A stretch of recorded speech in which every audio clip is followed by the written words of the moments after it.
Vous avez tous suivi comme nous les résultats fantaisistes que la CENI a proclamés tard dans la nuit du 23 février 2020 et qui donne gagnant Faure Gnassingbé à plus de 72%. Ce qui veut dire, en fait, la CENI a voulu nous dire que Faure Gnassingbé, qui brigue un 4e mandat, est aimé par 3 Togolais sur 4. Ce qui n'est pas le cas, puisque les manifestations de 2017-2018 viennent rappeler à toute bonne conscience que Faure est vomi par la majorité écrasante des Togolais. Et donc, c'est une forfaiture que la CENI a encore commis, puisque les résultats que nous avons nous-mêmes à notre possession, puisque n'oubliez pas que le jour de l'élection, nous avons déployé également des militants et des sympathisants sur le terrain qui nous ont rapporté les résultats, montre à suffisance que c'est plutôt M. Agbeyome Kodjo qui a gagné les élections. Et donc la situation étant telle que un coup de force se prépare encore contre le peuple, nous ne pouvions rester silencieux.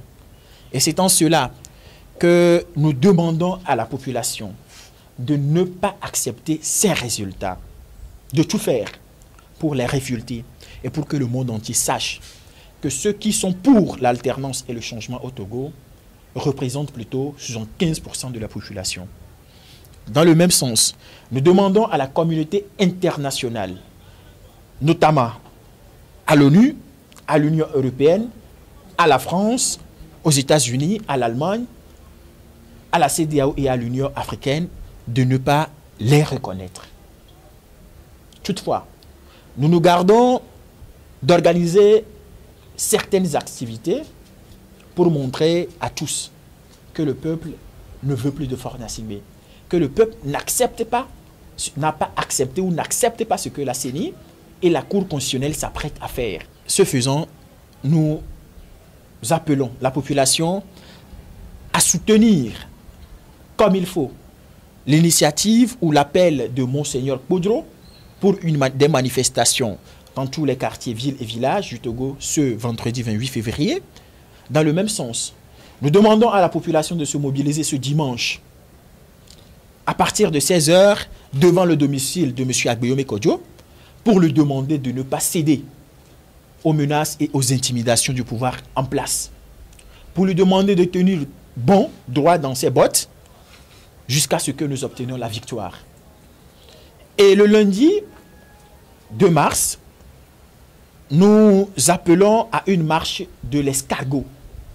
En fait, nous demandons à la population, à tous les usagers des moteurs de voiture, de conduire au ralenti sur toutes les routes du Togo.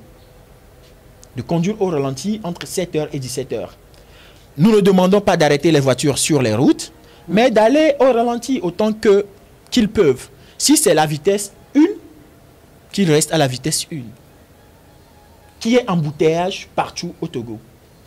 Et le mercredi 4 mars, nous demandons à la population du nord au sud de se vêtir en blanc et de vaquer librement à leurs occupations. Que tout se mette en blanc. Il ne s'agit pas d'une manifestation où on va commencer d'un point X à un point Y, mais il s'agit ici d'une manifestation partout